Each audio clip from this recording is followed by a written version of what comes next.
So for those people who are watching this on YouTube, and to all of you here live with Ananda tonight, our guest speaker, welcome, special welcome.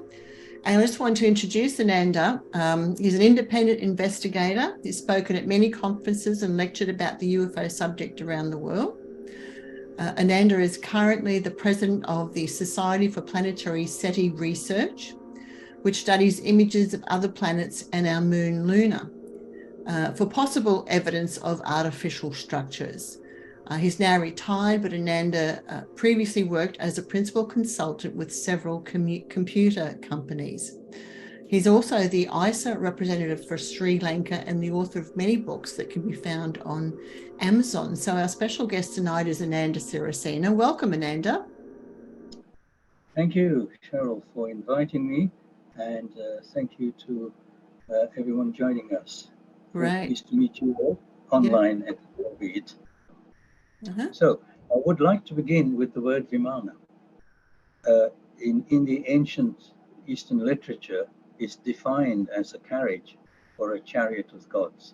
So it's a self-moving aerial vehicle, sometimes serving as a seat or throne, sometimes carrying occupants through there, and also likened to a mansion that can move in the sky, maybe 7 stories high. So vimanas could be gross physical machines with wings or other visible attributes, and maybe an engine that was said to be powered by mercury, the substance mercury, or it could be made from 2 kinds of energy, a subtle energy or a transcendental energy. And both types would be propelled by mysterious forces that were not understood. So this word vimana is a Sanskrit word. It also has the same meaning in Prakritic languages such as Pali, and also in the language spoken in Sri Lanka, Sinhala. It's the same word with exactly the same meaning. So it's interesting to find a word that's exactly the same in 3 different languages. So it appears in 3 Vedic texts, primarily. The Ramayana, which is a historical epic that relates stories about an ancient lord who was called Rama. And then the second one is the Mahabharata. As you probably know, the word Maha means great, and Bharata refers to the Indian subcontinent. So it's a historical epic about the vast Indus Valley. And the third one is the Bhagavata Purana. It's one of 18 principal Puranas. A Purana is an ancient text which details the life of Sri Krishna. So this Bhagavata Purana is one of those 18 texts that speaks about the life of Sri Krishna, who, of course, Hindus believe was a cosmic incarnation. So this word vimana is fully described in all of these 3 texts. And these documents recount events dating back to 3,000 years or more. And they're said to retell stories in an oral tradition. And the stories, they say, go back to many thousands of years before that. Nobody knows how far back. It could be 10 or 15,000 years before we started counting our years in the current system. So 15,000 BCE. But going back to writings 3000 BCE and later. So I thought I'll start with this because of my country of origin. In Sri Lanka, we have Buddhists, Hindus, Christians, Jewish people, Muslim people, the whole lot live there in Sri Lanka and have different languages and different traditions. And certainly the Hindu and Buddhist traditions go back to these 3 Vedic texts. So I thought I'll start with that. And of course, there's a great deal of interest in the Eastern religions way back in the 60s. And I found this photo in an archive of 3 of the Beatles. There's John Lennon on the left, Paul McCartney on the right, and George Harrison at the back. I think this is Mia Farrow, and this is a British singer called Donovan. And I think this person at the back with the hat is an American pop group person with the rishi who was called Maharishi in those years. So, and then why did I become interested in the subject? Well, there it is. On the 8th of July, 1964, on my way to school with two of my friends, 3 flying saucers suddenly appeared above us. And it looked just like this. This artwork was done by an acquaintance of mine in the US, Frank Warren. And when he sent this to me, I nearly fell out of my chair because it was so realistic. This is not a photograph. This is just a CGI generation of 3 discs that I described. When I described my sighting to him, he produced this. It was a bright sunny day, as you can see, blue skies and fluffy white clouds. And the place where this occurred was Wimbledon in southwest London, famous for tennis, as you know. So my 2 friends and I are walking down the road on the way to school, and these appeared.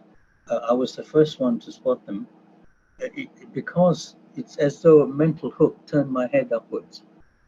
We were in the middle of some scholarly discussions and arguments between the two. We were having a debate actually about pop music and boxing and so forth. And these 3 objects appeared above our heads, and I stopped and pointed to them, and my 2 friends, they were 2 brothers, and the younger of the 2 brothers, who I shall refer to by his initial P, said, flying saucers. And I turned around to him and I said, I don't think flying saucers exist. But in the next 60 seconds, I was forced to change my mind, because clearly visible with 3 discs that flew long way into a bank of clouds in essentially a straight line. So we had a very good view for about 60 seconds of these 3 objects as they moved further and further away from us, maintaining that same triangular formation, and moved into a bank of clouds. Now, we thought they would reappear behind the clouds, but they didn't. It's as though the cloud swallowed up the 3 discs. They were definitely flying discs, apparently metallic, gleaming in the sunlight. And later on, after I started reading on the subject, I surmised that these 3 objects must have moved into a large mothership which was hidden in that cloud. Now, from that day onwards, I took a very great interest in the subject. So the 8th of July, 1964 is a very important day in my life. I started reading books. I went to the local library. The first book I found in the local library was this book called The Sky People, written by Brinsley Laporte-Ranch. Now, at that time, I didn't know Brinsley Laporte-Ranch actually sat in the House of Lords. He was a lord in the House of Lords in England. And then I read the second book he had written, The Flying Saucer Story. It was essentially a bit from the first book, The Sky People, with additional reports and so on. Having read these books, I eventually wrote him a letter because he had his address in the book, one of the books. And soon after that, I started reading other books, and it was Lord Clancarty, otherwise known as Brinsley Laporte-Ranch, who did the House of Lords UFO debate in 1977. And I have a copy of this book that was issued then by Hansard with a picture of a flying saucer model on the front cover. Now, it's an interesting story about this model. This metallic model, about 10 inches across in size, was made by a good friend of mine, Dr. Arthur Jumsai, at Imperial College, where I was studying. And he presented it to the Aetherius Society in London. So the Aetherius Society was in possession of this, and somehow the photo of this model got onto the House of Lords UFO debate book, which was, as I said, instigated by Lord Clancarty, who was none other than Brinsley Laporte-Ranch. Since I did a little bit of French at school, I'm trying to pronounce the name correctly. Let's move on. Then I started reading, because all the books, hundreds of books since 1964. Coming of the Sources, written by Kenneth Arnold himself, together with Ray Palmer. We know the historical report, 24th of June, 1947. By a strange coincidence, 21 years to that date, I was on a flight from New York to Los Angeles because I was going to LA to meet the British contactee George King, who founded the Ethereal Society. More about him later. So I started reading books, book after book. Donald Kehoe, Flying Saucer Conspiracy. Donald Kehoe, Flying Saucers Are Real. Flying Saucers from Outer Space. Aliens from Space. I couldn't get enough of this material because after my sighting, I realized that the only way to understand this whole subject is to read through the literature to see what researchers are saying, but also, and this is quite important, we need to understand what the contactees were saying. So I started taking an interest in the contactees of the 1950s. Remember, my experience was 1964. At that time, I thought flying saucers didn't exist. I'll be honest about that. I even said that to my young friend, Peter, Pete, and he actually firmly believed in them already. And his brother, Roger, was very shaken by our experience. He was very, very shaken, almost to the point of fright, whereas I was not frightened. I thought this is the time to observe the objects and see what's happening, where they're going. And then, of course, I started studying the scientific information from Alan Hynek's UFO scientific experience to his Hynek UFO report and so on. I've got all of these books in my collection. My library is full of flying saucer books. So apart from Hynek, I studied Jacques Vallée and his books. Now, what is interesting is Jacques Vallée had a slightly different attitude to the subject from Alan Hynek, and he suggested this psychic solution and the influences of UFOs on the human race. Now, around this time, a theory emerged that flying saucers follow our developments in science. I'm sorry, I didn't quite catch that. Could you please say that again? I'm sorry, that's my iPhone listening to me. I better turn it on. It's okay. Not okay for the iPhone to be listening to me. Also, I turned it off. Now we understand that all our mobile phones are listening to us at all times. Anyway, so there's this psychological theory that UFOs, flying saucers, whatever you wish to call them, kind of parallel our development in science. So I think there's one way to test this, and that is to go back in time. So let's go back in time, back to before we had science and culture and civilization on this earth. Let's go back to the time we believe we were hunter-gatherers. If that's true, if this theory is true, then this must be true, mustn't it? So I think that theory is inaccurate and is complete nonsense. Let's move on.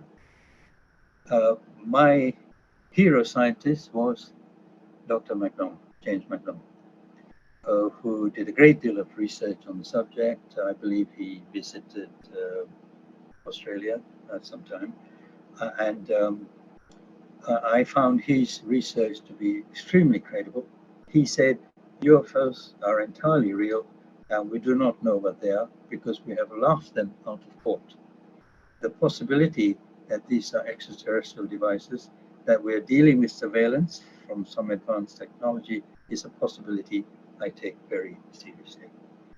So I studied everything he researched and his writings and so on. As you know, he was a physicist based out of the Iowa State University. Sadly, he committed suicide when he was 51. Very sad loss to the world of ufology. And of course, the Air Force stuff. Project Saucer, Project Sign, Project Grudge, Project Blue Book, which was terminated after the University of Colorado Condon report in 1969. I've got copies of all of these. The Blue Book used to issue annual reports. It said, We can't explain 3% of the sightings or 5% of the sightings, but they used to adjust them. You know, there's some kind of bookkeeping process to adjust the percentage of sightings. This Air Technical Intelligence Manual has this on the cover. It's AFM 200-3. On chapter 9, page 3, it says, the Air Technical Intelligence Center is responsible for the prevention of technological surprises, and lo and behold, they have these drawings of flying saucers, obviously based on military pilots who had sightings whilst in the air, and we know many of them have had everywhere around the world. So then I started studying the 1950s contactees. First one was Orfeo Angelucci, who claimed first contact on the 24th of May, 1952. Remember, my sighting was July 1964, so literally 12 years after this man claimed. And he wrote 2 books, The Secret of the Sources and The Sun of the Sun. He passed away in 1993, born in 1912. The next contactee I studied was Daniel William Fry. He claimed first contact on the 4th of July 1949, so preceding Orfeo Angelucci's contact. He claims flying saucer landed near the White Sands base where he worked and took him on a ride to New York and back. He wrote a book called The White Sands Incident, quite a rare book. I do have a copy of it. And in that book, he has a drawing of the inside of this saucer that he claimed he was given a ride in this passenger compartment. He said there was some generators for forces and some other gadgetry inside the flying saucer, described by himself. The other contactee I studied was, of course, the famous man we all have heard about, Mr. George Adamski, who passed away in 1965, who claimed to have taken many photographs and wrote the book Flying Saucers Are Landed together with Desmond Leslie. And here is a photo of Adamski on a TV show talking about the photo of a mothership that he took through a telescope. Now, what's interesting about him is he took all his photos through a telescope. So he had a camera mounted at the end of the telescope, which is why he apparently got some very clear photographs. Many people claim these are fakes. I don't, because the 3 objects I saw looked like this. So as far as I'm concerned, what Adamski photographed were true spaceships that I saw together with my 2 friends on the 8th of July, 1964 in Wimbledon, southwest London, on a bright sunny evening. So then I went through other contactees. There's Gabriel Green, who through the Amalgamated Flying Saucer Clubs of America tried to forge a political coalition to pressure the US government to release its files about flying saucers. And he claimed that he was in telepathic contact with cosmic masters and the Great White Brotherhood. He actually ran as president sometime in the 60s and asked people to vote for a space age president. And that's one of the newspaper adverts for his campaign. Obviously, he did not get elected. The other man was George von Tassel, who used to hold spacecraft conventions at Giant Rock in California until 1977. He passed away in 1978. He wrote a book called I Rode a Flying Saucer, Mystery of the Flying Saucers Revealed.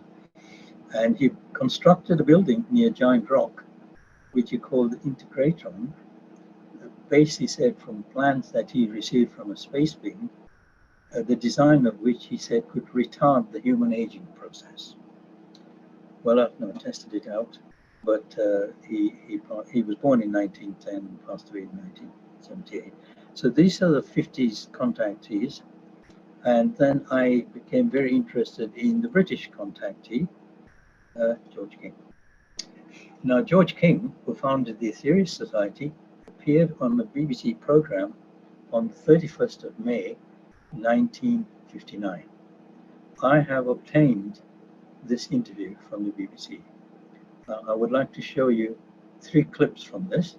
So I'm going to stop sharing my slide deck and start sharing my media player, and we will just share this with you in a moment. Give me a chance to open my media player, and that suddenly disappeared, as things happen when you're trying to do things in Zoom meetings.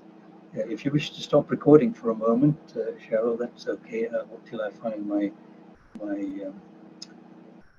That's okay, Ananda. I'll just edit this out. It's disappeared. I'm not sharing anything with you at the moment. Yeah. My media player disappeared, so let me get my media player back again by doing a search for media player and bring it back into play. And Windows Media Player is coming on, and it's not the one I wanted. I wanted the media player. So these are the things that happen when you try things online, but I will persevere. I want that interview back to show all of you. I'm assuming that you've never seen this interview before. So search for media player, that's what I want. I had this all set up on media player, and it's gone. Gremlin's got into play, and media player is over there. So let's get that started and see if I can find the 3 excerpts that I had saved. Recent media. Yes, that's the first part of the interview. So let me open that up. Right. So share this with you in my Zoom meeting.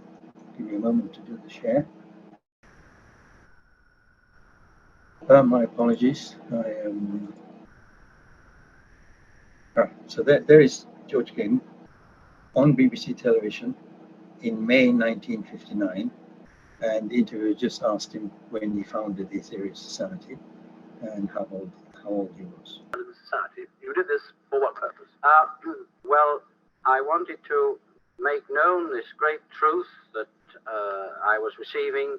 I wanted all the world to know about it, so I founded the Aetherius Society so that this could be brought about.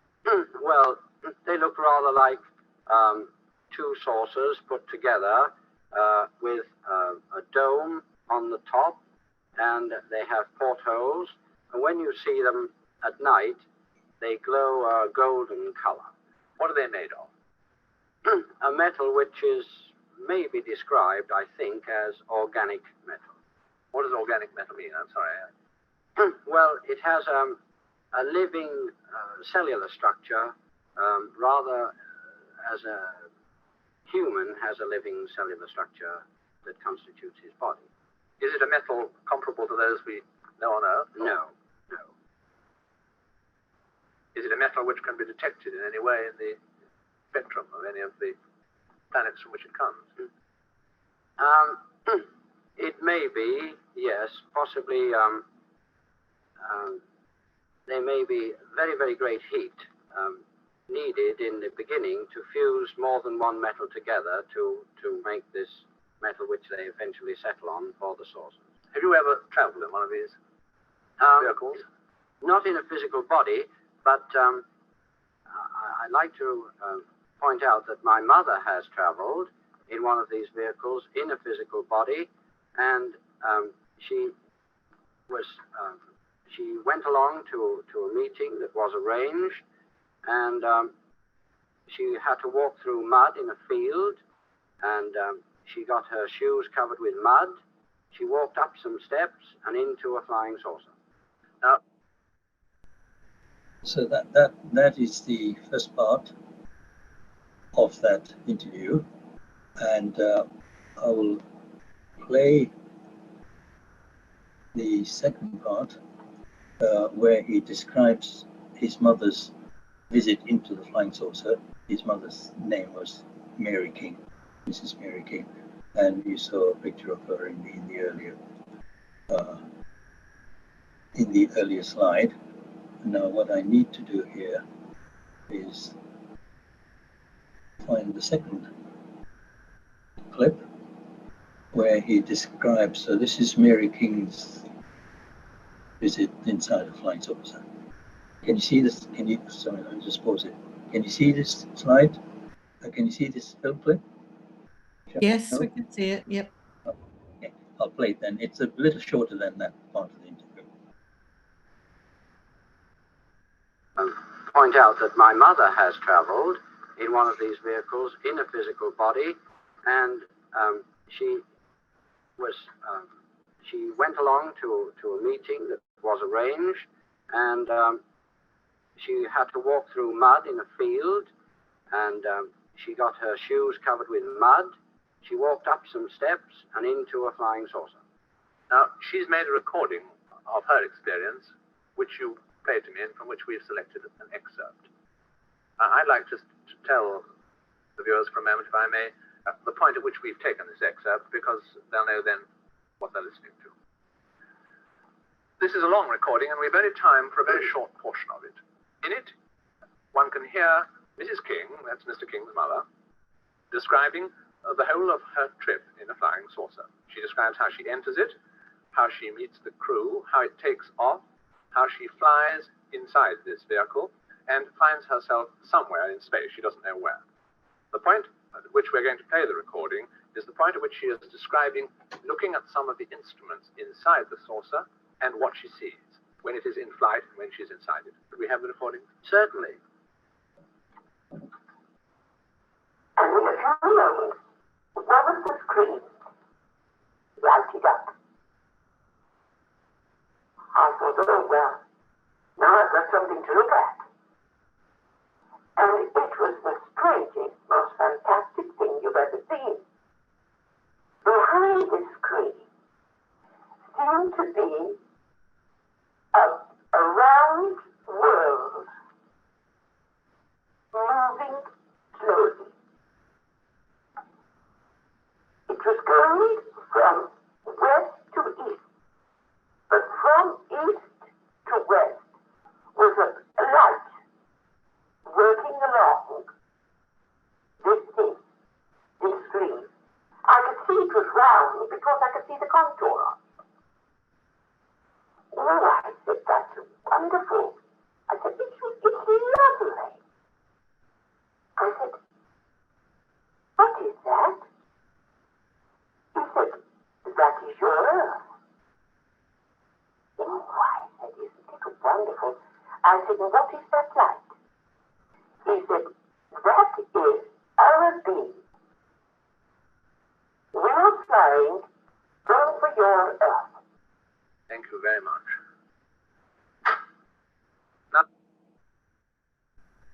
So that was a short description that Mrs. Mary King made.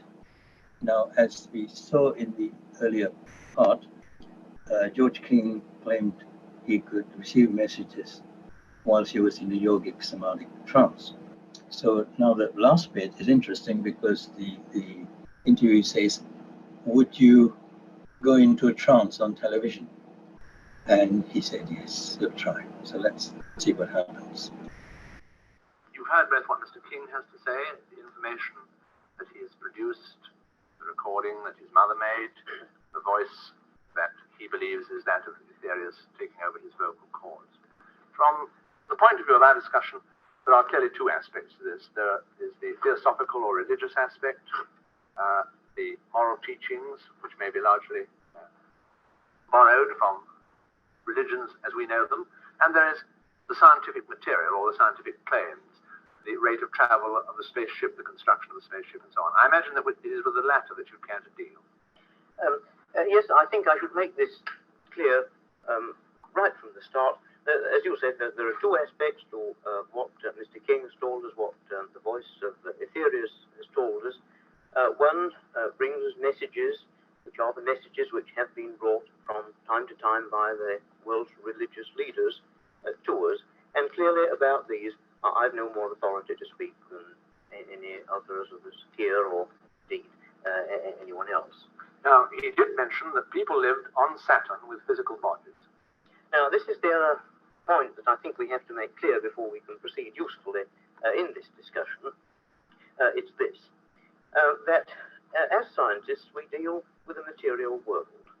We know that material behaves in certain ways, it obeys certain laws, and with our telescopes we can look far out into space, we can see distant galaxies, and we find that the material in these galaxies, there are the same kinds of elements present, the same atoms, they're behaving in precisely the same way as they behave in our laboratories on the surface of the Earth.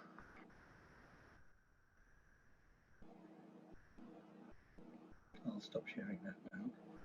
So that was a recording made in 1959 on BBC television, a program called Lifeline, and that's a photo of Mrs. Mary King, George King's mother. Now, as I said earlier, I went to Los Angeles to meet George King, because after my sighting, I became interested in the subject. I realized that one way to understand the whole thing is to listen to what the contactees had to say.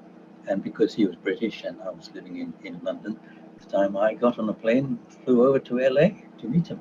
And he was a wonderful host, a charming man, a little bit shy, I must admit, but he was pleased to meet me because he knew I was going there with a sincere motive to learn. Now, the Aetherius Society is based in Fulham, London, and has various groups and so on around the world. If you're interested, then I would suggest any of these lectures that he has given, from yoga, concentration, meditation, to a wonderful book called The 12 Blessings. One of those blessings is a blessing to Mother Earth. Then he has an amazing lecture called The Cosmic Plan, and all of this that I've listed on here. Okay. And if you're interested, you can also listen to his lecture about the next master, which he gave in London during a visit, because once he went to California, he was more or less based over there for a long, long time. And final thing here, this lecture called The 4 Aspects of Creation. If you want to understand fully how it is that more evolved beings from other planets can visit Earth, this is the lecture for you. I shall now move on, because I want to talk about what happened at the United Nations in 77, 78.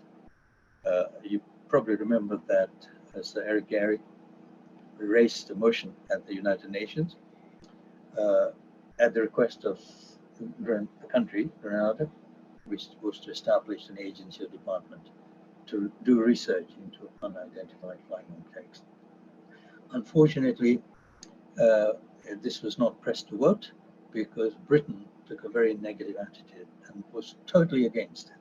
So the UK was against this motion, and unfortunately it did not pass. Shortly after that, he was deposed as Prime Minister of Grenada, but they issued several stamps in relation to the subject of UFOs and so on, and those are some of the stamps. And this historical photo taken at the United Nations shows Len Stringfield on the left, Sir Eric Gary. Next to him is Gordon Cooper, astronaut. This is, I believe, Lee Spiegel. That is Professor Alan Hynek. The person at the back is, I think, a researcher from France. And this person in the front is a very good friend of mine, Dr. Raymond Nielsen, late Raymond Nielsen, from the Aetherius Society, because I met some very good friends in the Aetherius Society.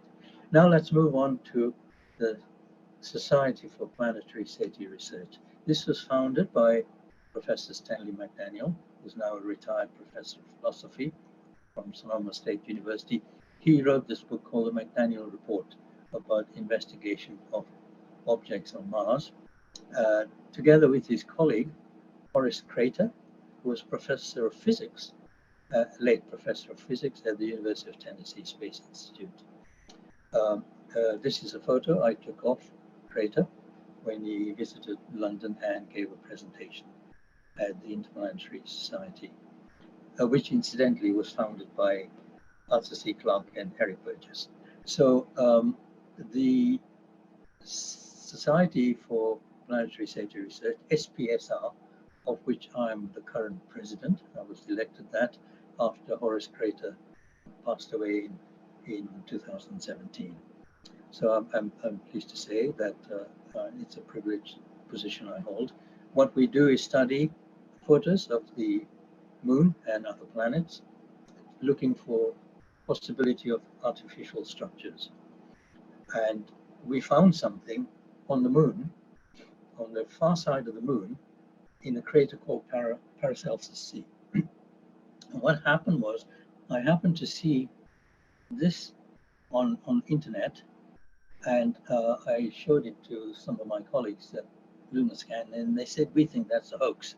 And I said, well, okay, let me go and search the archives. So I started, and this took a long time, going through the photos taken by the Apollo missions.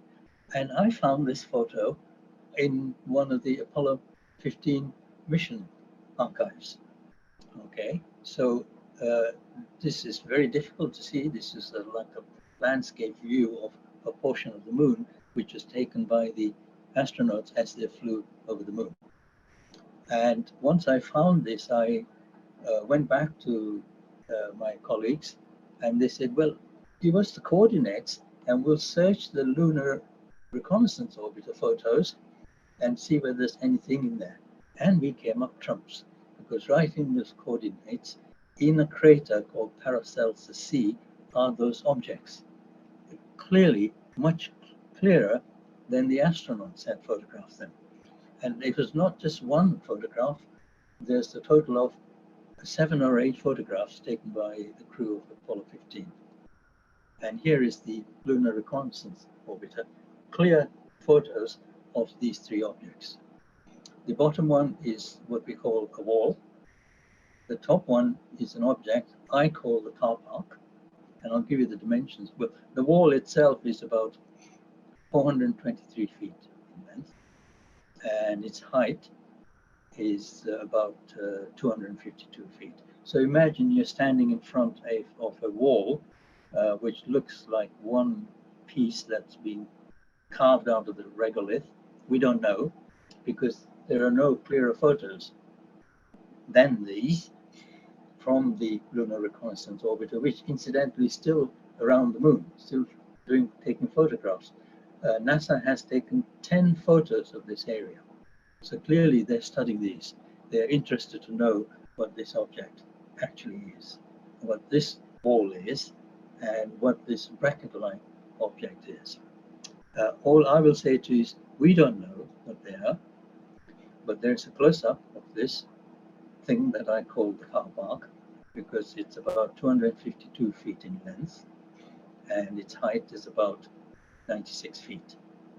And there's clearly entrances placed at 90 degrees, which you can see in there. Unfortunately, we have no better photographs. We've asked NASA to give us better photographs. All they're doing is issuing the same photos taken from the Lunar Reconnaissance Orbiter. Unfortunately, that's about 50 kilometers away from the surface of the moon. Now, I'm trying to make this as public as possible. I want every UFO organization to make this information known. These are genuine photos. I found the original photos in the Apollo 15 archives, and because I was able to find that single photo I showed you earlier, I was able to find the coordinates of where this was. And we know now it is in a crater called Paracelsus C on the far side of the moon. Here is an elevation map of that crater, and right here somewhere about here is where you will see the objects. It's a very deep crater. You don't want to visit that, because if you fall in there, you'll never get out of that crater on the moon. But what we want is some nation to send a probe to the far side of the moon and send a lander into the crater so that we can get better photos of these 3 objects. Okay. The height, of course, was calculated from the shadow. Standard stuff you can do with photographs. It's about 94 feet by the wall. There's 3 objects there. So that's one aspect of what we found. Something else I found in the moon is this split rock. Now you could say, well, rocks can crack in because of the high temperatures, yes, you can. But what is intriguing about this is that there's two little objects there that suggest that this was something joined together earlier. Now, I've written all this up in one of my books, so I won't go any further into it. What I'd like to point out is that I interviewed Arthur C. Clarke in London in 1981, and there's a photograph of me in my younger days at the Commonwealth Institute, where we discussed many things, including his film, the film 2001, The Space Odyssey, if you remember, had a monolith on the moon as the centerpiece of the mystery. It came from one of his earlier books, the whole idea of a monolith on the moon. But look what we've found on the moon. What looks like a monolith on the moon. So I don't know whether Arthur C. Clarke had heard anything through the grapevine about what the Apollo 15 crew photographed. I just don't know. But we had a fairly long interview. We discussed flying saucers, astrology, astronomy, telling the future, the progress of science. He was interested in stopping whaling taking place, and to a certain degree that has happened. Our paper about the structures on the far side of the moon were published in the Journal of Space Exploration, I'm proud to say. So there's a paper in there written by Dr. Mark Colotto, Francis Ridge, and myself, which you will find in the Journal of Space Exploration, and it's in volume 5, issue number 2. The other thing is I'd like to point out is that my colleague Francis Ridge runs the Lunar Scan project. They have cameras aimed towards the moon every night and continuously filming the moon. On the 21st of September 1996, the cameras apparently photographed a visitor to the moon. Now what you're seeing there is approximately 4 to 5 miles in diameter. So it's not a small spacecraft. It's not one of ours. I believe it's an interplanetary craft that was photographed, and it's available on the Lunar Scan archives on the internet. There's a close-up of it. Now, what's interesting is in the Sanskrit literature, there's a unit of measurement called the yojana. A yojana is said to be approximately 5 miles. So this object was about 1 yojana. In the Vedic literature, it says the Earth was a globe about 1,600 yojanas, which is roughly 8,000 miles. Amazingly accurate when you compare our measurements of the Earth with modern science. Also, the moon was said to be about 480 yojanas, which is about 2,400 miles. Interesting. And also in the Vedic literature, it says the plane of the sun's orbit around the Earth was 500 million yojanas, or in terms of miles. It's about the orbit of Saturn and Uranus, the planets in the solar system. So as far as Eastern philosophy and Eastern religion is concerned, extraterrestrial life is not a big issue. It exists. Both the religions of Buddhism and Hinduism have long believed in extraterrestrial life. The Buddha, in fact, said he was from another world. It's in the Buddhist literature, and I've written a book about that. And most Hindus believe that Sri Krishna was a cosmic being. Now, the other thing we've discovered is in the northern plains of Mars, in a region called CYDONIA, where the famous face on Mars was, we have discovered some mounds placed in a pattern. So I've written a book about this because Professor Crater did the first mathematical analysis of these formations. And his discovery has been published in several scientific peer-reviewed journals, but has received very little scientific interest. So I wish scientists to get involved in this.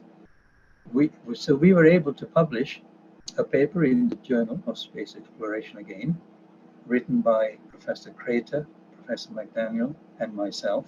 You will find it in volume 5, issue number 3. And I have written this book with detailed geometrical breakdown of these repeating triangles in this pattern. Very intriguing. If you believe that there's been sacred geometry on Earth, then when you study this, you will believe that there's been sacred geometry on the planet Mars in this region called CYDONIA. It's unresolved. The NASA doesn't want to talk about it. Scientists at NASA we've approached just want to shut their eyes to this pattern. But there it is. You can see the pattern quite clearly. Formed by 6 mounds. These mounds are larger than the pyramids of Giza, but smaller than twice the size of the pyramid, the Great Pyramid of Giza. So we have a mystery on our hands. In the next 200 years, our scientists on Earth will have to come to grips with this mystery. And there will be people saying, I know what this means. And I have a feeling that when I speak at conferences, some 12-year-old will come up to me and say, I understand that. I haven't met that child yet. In fact, I haven't met an adult as yet. So to finish, I'd like to talk about our Mother Earth. As Chief Seattle said in 1854, whatever befalls the Earth befalls the sons of the Earth. In other words, the children of Earth, you and me. Let us safeguard our precious home, this pale blue dot in space. I believe it is a living, breathing cosmic being. This is a spiritual statement I'm making now. And if Earth is 8,000 miles in diameter and we live on this beautiful, beautiful planet of ours, we do have to safeguard it. And we realize that we're a small speck of dust on Earth. Well, Earth is a speck of dust compared to our sun. So if our Earth is a living, breathing cosmic being, then our sun, I believe, is a living, breathing cosmic being, the king of this solar system. So remember, out in space, there are suns that are millions of times bigger than our own. So the vastness of the galaxy and the millions of galaxies beyond our galaxy is, I think, beyond our comprehension. We should not close our minds to claims made by the contactees. We should not close our minds to new concepts. There is a sun that's 690 million times larger than our own sun. It's called Alpha Scorpii A. So the true size of the universe is unimaginable. And to believe that we are the only living beings in this galaxy is utter nonsense. People who believe that need their heads examined. There are many planes on many planets with life, some of it not as we know it. So one day we will travel outside the solar system to other stars. It's going to take a long time. We will travel to the other planets for sure. It's going to take us maybe another 200 years to get to Mars. Of course, we can send probes and sensors and cameras and so on. We have thousands and thousands of photos which we're looking through. So our beautiful planet is in a beautiful solar system, in a beautiful galaxy, and one day we'll head out towards our nearest galaxy, which of course is the Andromeda galaxy. Just one sighting to mention. This is somebody came to me when I was speaking at a conference and said he had a sighting on the island, near the island of Sint Maarten, which is owned by the Netherlands. It's in the West Indian region, and here's a photo of that area. He was working on a boat when an object appeared between the boat and the hills and traveled around, and he gave me a report. The other thing I'd like to mention is that in the Vedic literature, it says there used to be an ancient bridge between India and Sri Lanka. And this was photographed by the crew of the shuttle. And this is one of their pictures. It's upside down, but it clearly shows an underwater bridge and a link between Sri Lanka and India. STS 59, photo 229-25. Clearly, this is the tip of Sri Lanka. That is India. And according to the ancient Vedic text, of course, Hanuman, who was half human, half a primate, built this bridge, according to the literature. Anyway, that's an object of interest, proven by our shuttle crew who took this photograph from space. Several photographs, actually.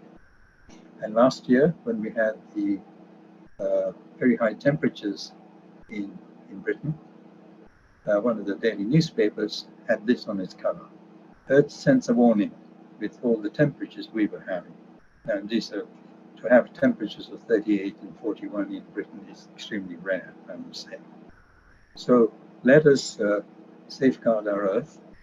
Let us understand the whole subject within the context of the fact that we are living specks of dust on a beautiful planet. And I found this prayer in a Buddhist temple, and I would like to end my session with this prayer for you to read. We gently caress you here, our planet and our home. Our vision has brought us closer to you, making us aware of the harm we have done to the life network upon which we ourselves depend. We are reminded that we have poisoned your waters, we have poisoned your lands and your air. We have filled you with the bones of our dead from war and greed. Your pain is our pain. So we touch you gently and remember that there are other planets in the solar system where there are far more advanced beings who live and who do visit us, apparently for millions of years. This is a copy of my latest book, Flying Saucer Lands in Sri Lanka, which landing took place on the 30th of April 1998 in a primary school playground. And the other books I've written, this is the mound configuration in CYDONIA. There's two versions of this book. There is a black and white and a color version. All of these are available through Amazon. And my first book was called Massive Vimana, Over the Atomic Weapons Establishment, a Challenge for Parliament. This book has sold very well through the years. I've also written a book called Other Worlds and Buddhism, where I've dived into the Buddhist text and remind people, both Buddhists and non-Buddhists alike, of what the Buddha said about life in space. So I would like to thank you for your interest in me and my work. And my latest book is called Something Strange on the Lunar Surface, an investigation of the greater paracells, the sea. You can obtain all of my books through Amazon. So I would thank you for listening attentively to me, and I would like to open up for any questions. So please, Cheryl, take over now and field any questions from me. Thank you, Ananda. That was very interesting.